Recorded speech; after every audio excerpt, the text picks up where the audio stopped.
அன்பு தமிழ் மக்களே வணக்கம்.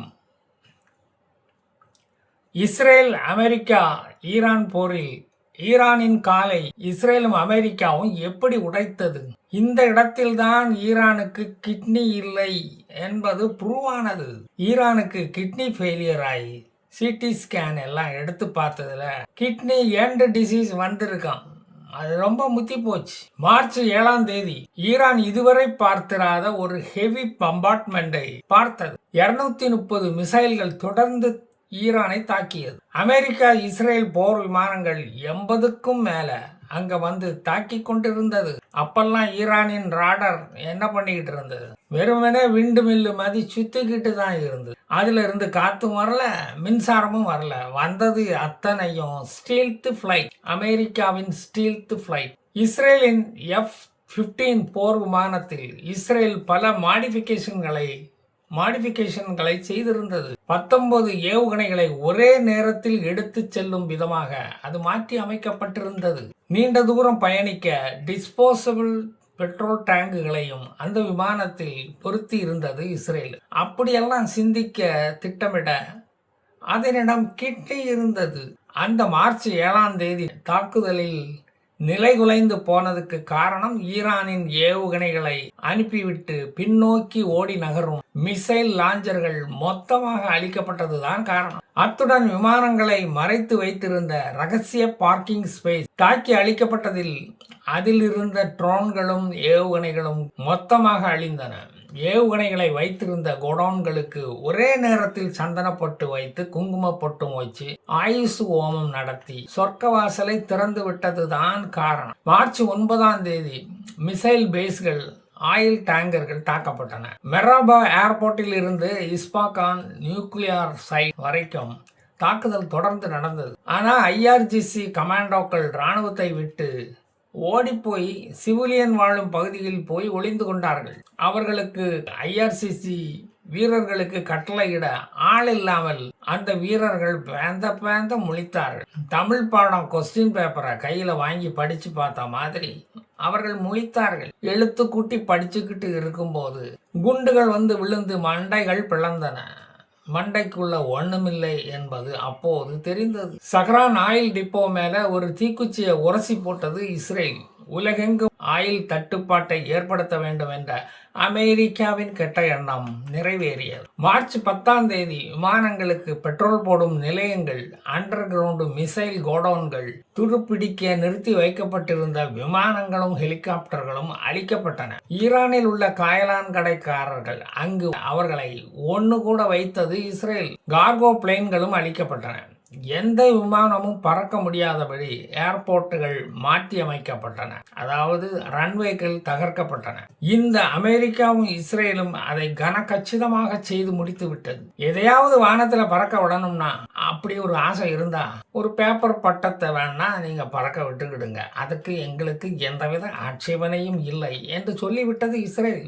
மொராபாத் இன்டர்நேஷனல் ஏர்போர்ட்டை உபயோகிக்க முடியாத அளவுக்கு ரன்வேக்கள் தமிழக ரோடுகள் போல காட்சியளித்தன. போது ரன்வேக்களின் டேமேஜை பார்த்ததும் தரையில் இருந்த விமானப்படை வீரர்களுக்கு போர் தமிழகத்தில் தான் நடைபெறுகிறதோ என்ற சந்தேகமே வந்துவிட்டதுன்னா பார்த்துக்குங்க.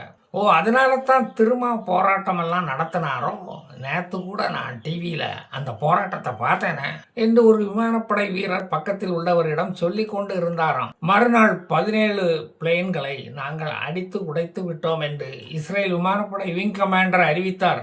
அப்பாடா, இப்பதான் விமானமே இல்லையே, நாம பைலட் வேலைக்கு போக வேண்டாம், ஜாலியா பொழுத போக்குவோம் என்று ஈரானிய விமானிகள் செல்போனை எடுத்துக்கொண்டு வாட்ஸ்அப் ஷார்ட்ஸ் பார்க்க ஆரம்பித்து விட்டார்கள். 15 மேசிவ் கார்கோ பிளேன்களை அடித்து நொறுக்கியதுதான் லெபனானில் உள்ள ஹிஸ்புல்லாக்களை அதிர்ச்சியில் ஆழ்த்திவிட்டது. ஏனென்றால் அந்த பிளேனில் தான் ஹிஸ்புல்லாக்களுக்கு பணம், ஆயுதம், மிசைல்கள் இவற்றை கோமினி அரசாங்கம் அனுப்பி கொண்டிருந்தது. அதற்கும் ஆப்பு அடிக்கப்பட்டது. ஹிஸ்புல்லாக்களில் பாதி பேர் உயிருக்கு பயந்து சிரியாவுக்குள்ள ஓடி ஒளிந்து கொண்டார்கள். இனி எந்த பிளைனின் வருகையை பார்த்து அங்க உள்ள கணக்காப்புள்ள ஹிஸ்புல்லாக்களுக்கு சம்பளம் போடுவான்? சாமி, நாமளும் கூர்க்கா வேலைக்கு போயிட வேண்டியதுதான்.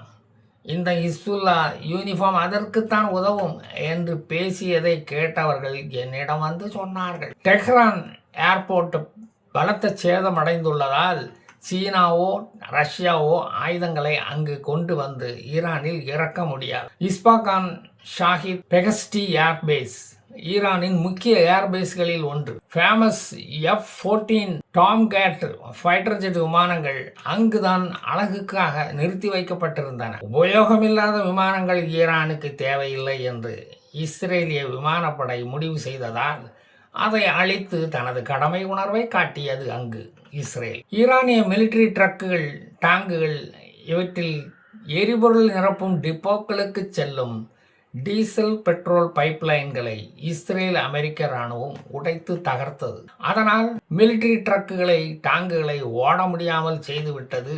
இந்த இஸ்ரேலும் அமெரிக்காவும் எதையும் பிளான் பண்ணி செய்யணும் என்று வடிவேலு சொன்னதை இஸ்ரேல் இராணுவம் அப்போது நினைவு கூர்ந்தது. காலையில் திராவிட விடியல் வந்ததும் ரோடெங்கும் ஆயில் கசிந்து ஓடி ரோட்டு ஓரம், சாக்கடை ஓரம் தீப்பிடித்து எரிந்து கொண்டிருந்தது. அப்போது அந்த வழியாக அதிகாலை நேரத்தில் அந்த இருட்டை அது போக்கிக் கொண்டிருந்தது. கார்த்திகை தீபம் பார்க்காத ஈரானியர்கள் காரில் அதை ரசித்து பார்த்து கொண்டே சென்றார்கள். டெஹரானில் உள்ள 3 ஆயில் ரிஃபைனரிகள் கொழுந்துவிட்டு எரிந்து கொண்டு இருந்ததை தொலைவில் இருந்து ஈரானியர்கள் தங்கள் மொபைல் போனில் படம் பிடித்து தங்கள் உறவினர்கள், நண்பர்களுக்கு அனுப்பி கொண்டிருந்தார்கள். இன்றைய நிலையில் ஈரான் இராணுவம் அன்கண்டிஷனல் சரண்டர் ஆனால்தான் IRGC இராணுவ வீரர்கள் உயிர் பிழைக்க முடியும்.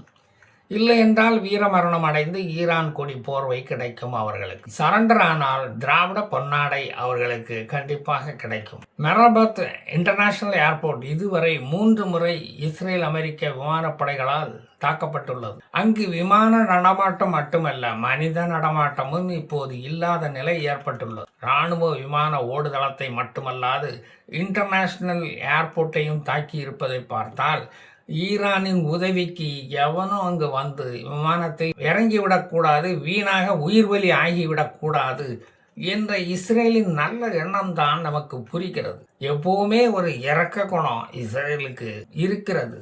இதுக்கு மேல இறக்கம் காட்டினா மைனர் குஞ்சு அநியாயமாக சுடப்படும். மார்ச் 7ஆம் தேதி ஈரானில் உள்ள 16 விமான நிலையங்கள் உபயோகப்படுத்த முடியாதபடி தாக்கப்பட்டு ஏர்லைன் கம்பெனிகளின் பெட்ரோலிய செலவை மிச்சப்படுத்தியது இஸ்ரேலும் அமெரிக்காவும். மஞ்சள் பெயிண்ட் அடித்த விமானம் ஈரானிலிருந்து வந்தாலே ஹிஸ்புல்லாக்களுக்கு படுகுஷியாகிவிடும். அதை பார்த்தது ஒரே கொண்டாட்டமாகத்தான் இருக்கும். அதில் தானே கட்டுக்கட்டாக அமெரிக்க டாலர் பணமும் நார்த்து கொரியாவில் இருந்து வாங்கப்பட்ட மிசைலுக்கு தேவையான அசசரிஸ் பார்ட்ஸுகளும், ஸ்பேர் பார்ட்ஸுகளும் மற்றும் ஈராக்கிலிருந்து அனுப்பப்பட்ட மிசைல்களும் வந்து இறங்கும். இதெல்லாம் வழக்கமாக நடந்து கொண்டு இருந்தது தானே. அதை வச்சு தான் இஸ்ரேலில் தீபாவளி, கிறிஸ்மஸ் எல்லாம் இந்த ஹிஸ்புல்லா கொண்டாடிக்கிட்டு இருந்தாங்க.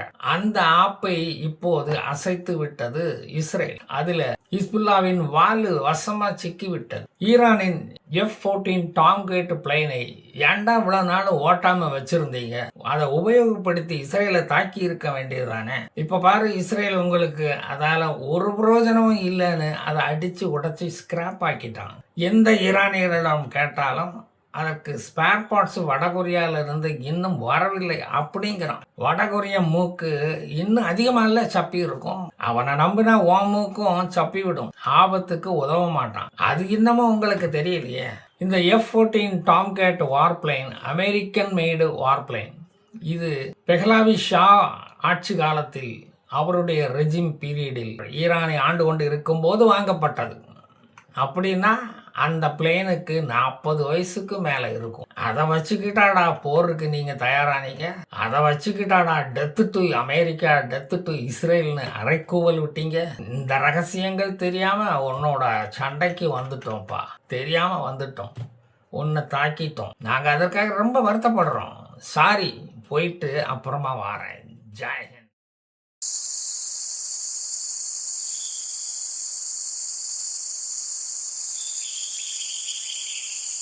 Please subscribe this channel to get updates.